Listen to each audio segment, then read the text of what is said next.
inspiration to help you do insurance stuff. Okay, time out. You're gonna let your budget be the boss of you? Take control with Progressive's Name Your Price tool. Tell us what you want to pay for car insurance, and we'll help you find options that fit your budget. Here's some music to get you pumped. Da-dong, da-dong, da-dong, da-dong, dang, dang. I hear your budget laughing at you. Oh, wait, that's just those kids laughing at me. Ignore them! Da-dong, da-dong, Progressive da-dong. Casualty Insurance Company and Affiliates. Price and coverage match limited by state law. Blog Talk Radio.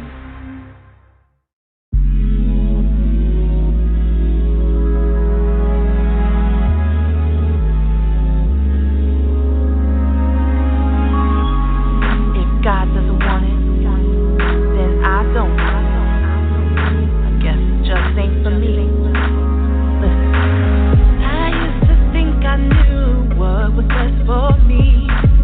Praying and asking on my bended knees, and I learned to pray and trust in your word. As I lift my voice, this is what I heard. If God doesn't want it, I don't want it. I refuse to complain about what He hasn't given me. If it's not from my Father, then it's from the enemy. God always does what's best for me. Put it in His hands, leave it be. I heard it clearly that night. I lift my voice. I'm committed. You'll always be my choice. I only want the things you want for me. I'll seek you first. The rest is history. I don't want it. I refuse to complain about what He hasn't given me. If it's not from my Father, it's from the enemy. God always does what's best for me. Put it in His hands, leave it be. Eyes haven't seen, ears haven't heard all you have planned for me. So I raise my hands in surrender. I feel so much better. I trust you and I choose to let go. God, if you don't want it, I don't want it. Never should have had it. Yeah, you're charismatic, and I always want your will to be leading me. Take away the feelings and the thoughts of me thinking that'll surely be conceding me. I don't want to do this alone, cause I don't condone the evil that'll prevent me from bringing me home. I'm like a lamb to the slaughter. Save me from my thirst to death, cause you seeking for that ever-living water.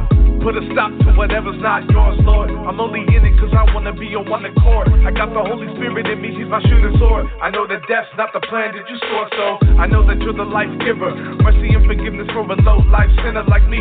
I don't want it if I know it's gonna be tempting me. Show me the path that you know what's only meant for me. If God doesn't want it, then I don't want it. No, I don't want it. No, I don't want it. If God doesn't want it, I refuse to complain about what He hasn't given me. If it's not from my Father, it's from the enemy.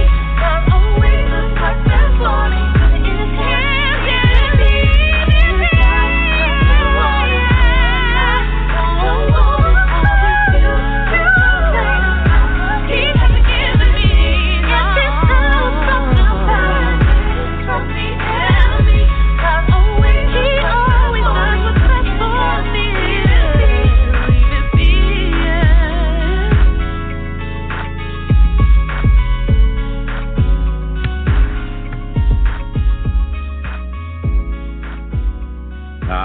Christa Deana, everybody. Happy Friday night on the Who Magoo Show. If God doesn't want it. Christa Deana would be our special guest tonight. She'll be chiming in a minute. I'll tell you what, she's got an amazing journey with the Lord. Tonight's going to be a blessed show on the Who Magoo Hour. I love it. A lot of spirituality in my family and to everybody out there and any face. All good stuff on the show. That's why I started this whole thing. God lives in the notes and music and all that good stuff. So I'll tell you what, let's do a little bio right now. Christa Deana will tell us exactly what's going on, and then she'll be with us shortly. Thanks, everybody. Here we go.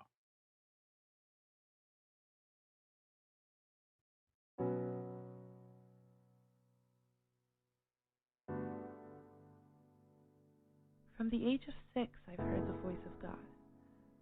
In that sense, my story is quite unconventional.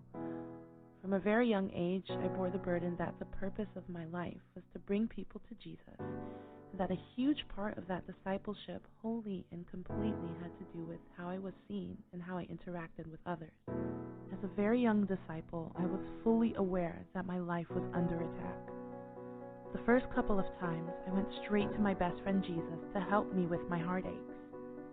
After a while, the repetitive bullying overtook me, and I began to doubt in my calling so much that I seriously considered ending my own life. Little by little, each experience had me forgetting what God already made so clear to me continuously throughout my walk. It wasn't until what felt like the most painful betrayal came from God Himself. I was forced to figure my spirituality out because I had nowhere else to go. I'd been through so many countless palpable experiences with Him that I had no choice but to work out my friendship with Him. Whether I liked it or not, I was completely reliant upon Him. However, I refused to obey a God I didn't love and be a part of something I didn't agree with. So I threw my Christianity on the floor and built it back up from scratch. After feeling like I had been stripped and left with nothing over and over again, little by little, I relearned that God is the kind of friend that never leaves and has more patience and love than we could ever imagine. I've gained strength, courage, and most importantly, faith that I would never have gained without this roller coaster of my life we simply call the Christian journey. My music is a journey through my spiritual walk. Every note, every lyric, every genre beautifully blends together and expresses how I learned to love, trust, create, and live. Most importantly, I've grasped what it means to live in a world while not being of it. What makes that valuable is all that can be gained, peace and joy through any situation. How we feel shouldn't be based on our situation. It should be based on our relationship with God. Real Christianity means being all that He's called us to be. In a nutshell, it's running music for the Christian walk.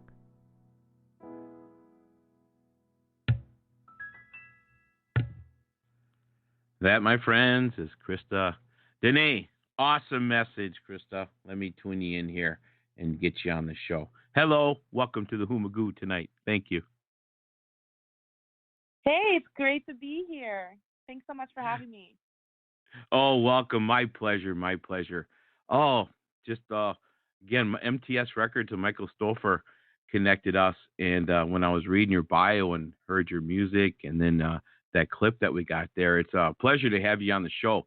And we need some more people like you in this world today. So thank you very much. Thank you. I appreciate it. I really do. We do have a caller online. Let's tune in right away and let's see who we got with us right off the bat. Thanks, everybody. Hello. Thanks for joining us tonight. Hey, guys. I was really touched by that introduction. It really spoke to me. Thanks, my friend. Where are you calling from? I'm calling from California. California, cool. I'm in the Wisconsin area, and Christina's on the line with us. Go ahead. Any questions you have for her or anything? Go ahead, my friend. Go ahead, buddy.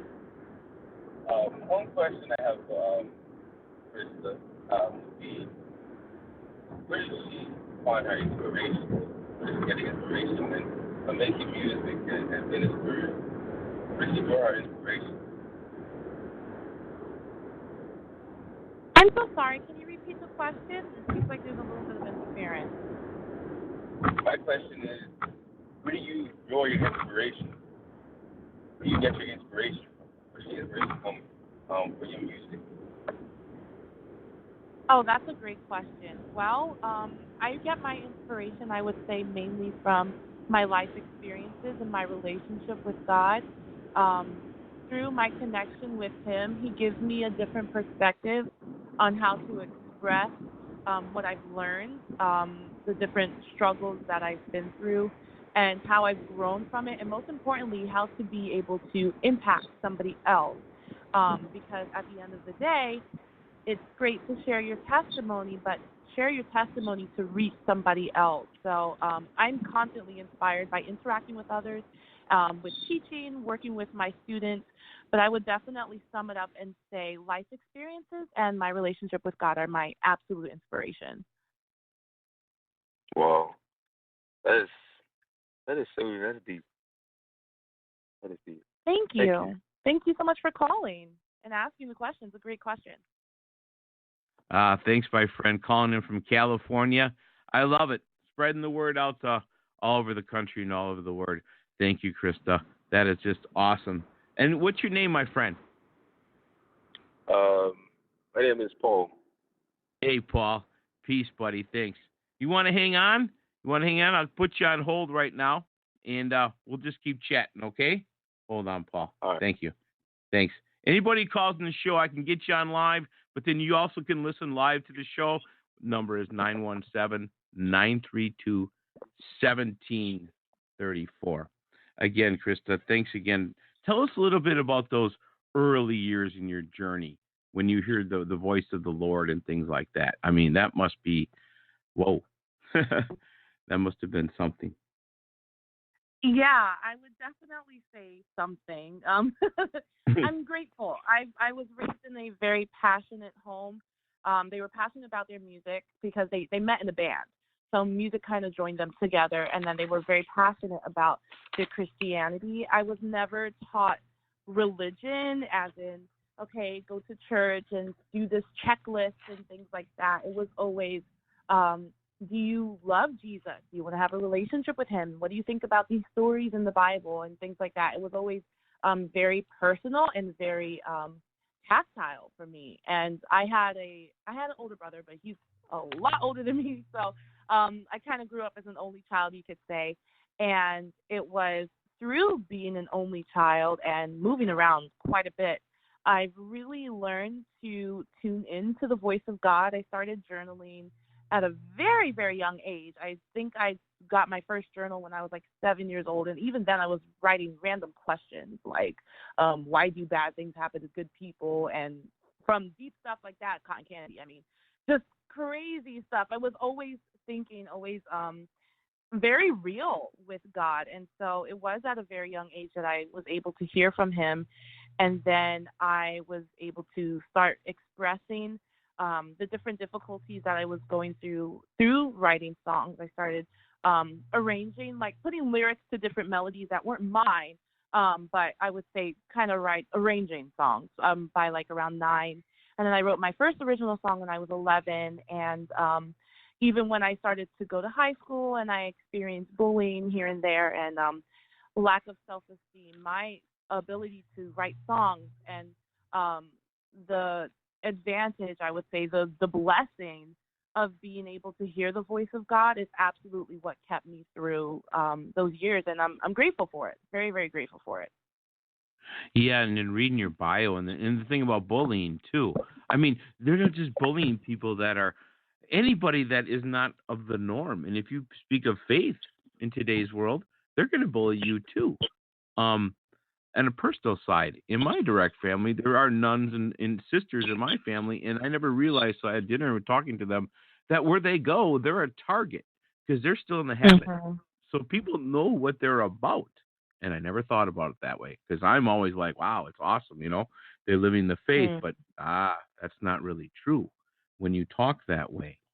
And, God bless you for all that.